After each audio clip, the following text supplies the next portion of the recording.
Bollywood star Ajit తన భార్య శాలినిపై ప్రశంసలు కురిపించారు.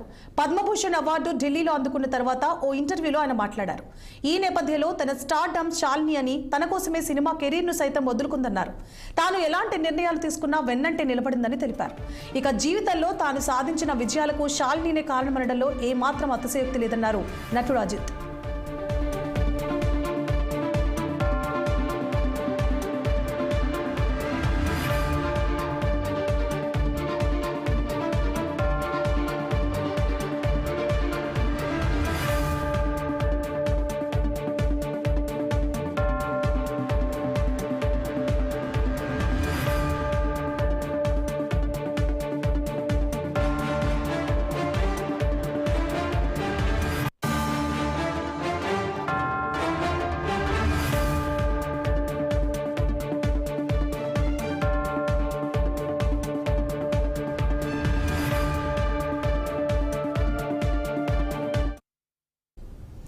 హైదరాబాద్ లో బంగారం ధరలు స్వల్పంగా తగ్గాయి.